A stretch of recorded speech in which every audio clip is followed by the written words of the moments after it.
రైట్గా బులెటిన్లో బ్రేకింగ్ చూస్తున్న వైసీపీ నేతలతో కలిసి టీడీపీ ఎమ్మెల్యే బోండా ఉమామహేశ్వరరావు వేదిక పంచుకోవడాన్ని పార్టీ అధిష్టానం తీవ్రంగా పరిగణించింది. దీనిపై ఆయన వివరణ తీసుకోవాలంటూ కూడా టీడీపీ అధినేత సీఎం చంద్రబాబు ఆదేశించారు. పార్టీ ఏపీ అధ్యక్షుడు పల్లా శ్రీనివాసరావు, మంత్రి నిమ్మల రామానాయుడుకు కూడా ఆ బాధ్యతను అప్పగించారు. వైసీపీ నేతలతో వేదిక పంచుకోవద్దంటూ కూడా గతంలోనే టీడీపీ స్పష్టమైనటువంటి ఆదేశాలు జారీ చేసింది.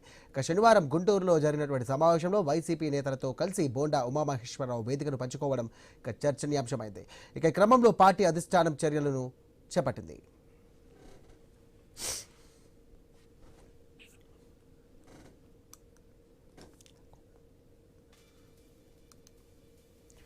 రైట్, వైసీపీ నేతలతో కలిసి టీడీపీ ఎమ్మెల్యే బోండా ఉమామహేశ్వరరావు వేదిక పంచుకోవడాన్ని పార్టీ అధిష్టానం తీవ్రంగా పరిగణించింది. దీనిపై ఆయన వివరణ తీసుకోవాలంటూ కూడా టీడీపీ అధినేత సీఎం చంద్రబాబు ఆదేశించారు. పార్టీ ఏపీ అధ్యక్షుడు పల్లా శ్రీనివాసరావు మరియు మంత్రి నిమ్మల రామానాయుడుకు బాధ్యతను అప్పగించారు. వైసీపీ నేతలతో వేదిక పంచుకోవద్దంటూ కూడా గతంలోనే టీడీపీ స్పష్టమైనటువంటి ఆదేశాలు జారీ చేసింది. శనివారం నాడు గుంటూరులో జరిగినటువంటి సమావేశంలో భాగంగా వైసీపీ నేతలతో కలిసి బోండా ఉమామహేశ్వరరావు వేదికను పంచుకోవడం ఇప్పుడు చర్చనీయాంశమైంది. ఈ క్రమంలోనే పార్టీ అధిష్టానం చర్యలను చేపట్టింది. ఇదే అంశానికి సంబంధించి మరిన్ని డీటెయిల్స్ పంచడానికి మా కరెస్పాండెంట్ యాకూబ్ సిద్ధంగా ఉన్నారు. యాకూబ్, ఏంటి ఆల్రెడీ స్పష్టమైనటువంటి ఆదేశాలు ఉన్నాయి, మరి ఆదేశాలు బేఖాతారు చేసినట్టుగా కనిపిస్తోంది బోండా ఉమామహేశ్వరరావు. అయితే పార్టీ ఏ విధంగా చర్యలు తీసుకునే అవకాశం ఉంది? సాయి, ముద్రగడ పద్మనాభం సంతాప సభకు పక్కన కాపు సంఘ నేతలతో పాటు అభిమానులు, స్థానికంగా ఉన్న అభిమానులు గుంటూరులోని సభకు వెళ్ళడం జరిగింది. ఇది మొన్న గురువారం రోజు ఈ సభ ఏర్పాటు చేయడం జరిగింది. అయితే దాంట్లో భాగంగా వైసీపీ శ్రేణులు కూడా అక్కడికి రావడం జరిగింది. వైసీపీకి సంబంధించిన కాపు నేతలు, అదేవిధంగా స్థానిక నియోజకవర్గ నేతలు కూడా అక్కడికి ఆ సభకి రావడం జరిగింది. ఈ నేపథ్యంలో ముందుగా బోండా ఉమా అక్కడికి రావడం జరిగింది. ఆ తర్వాత ఆయన అక్కడ సభను ఉద్దేశించి మాట్లాడడం జరిగింది.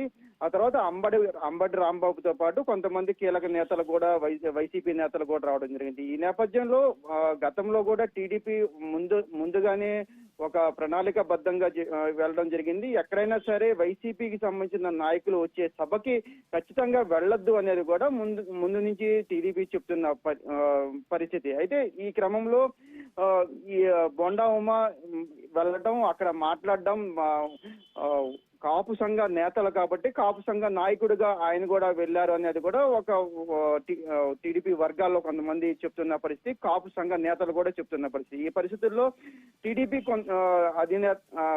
అధినాయకత్వం కొంత సీరియస్ అయింది. ఒక పక్కన అంబటి రాంబాబు, కొంతమంది వైసీపీ శ్రేణులు ఆ సభలో పాల్గొనడం, మాట్లాడడం చూసిన తర్వాత కొంతవరకు ఇప్పటికే సీరియస్ అయిందని కూడా తెలుస్తుంది. దాని మీద కొన్ని ఆదేశాలు జారీ చేసింది. అయితే ఖచ్చితంగా బోండా ఉమాపై అధిష్టానం కొంతవరకు సీరియస్ అయినప్పటికీ ఇప్పుడు దీని మీద విచారణ చేయాలని కూడా ఇప్పుడు పిలిచిందని కూడా తెలుస్తుంది.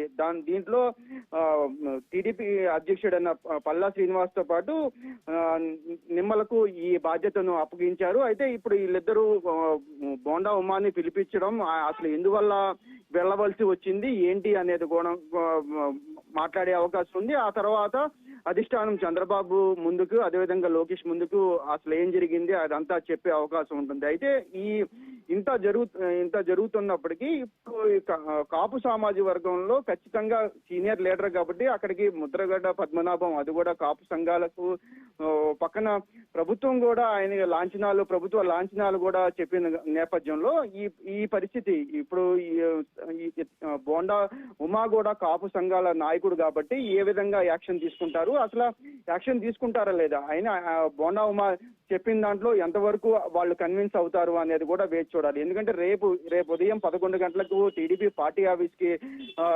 రావాలని కూడా కోరినట్టుగా కూడా తెలుస్తుంది. రేపు ఉదయం వీరిద్దరి ముందుకు వెళ్ళి ఆయన సమాధానం చెప్పాల్సి వస్తుంది. కాబట్టి రేపు ఉదయం బోండా ఉమా ఎటువంటి సమాధానం చెప్తారు ఏంటి అనేది కూడా వేచి చూడాలి. Sai, thank you Yakub.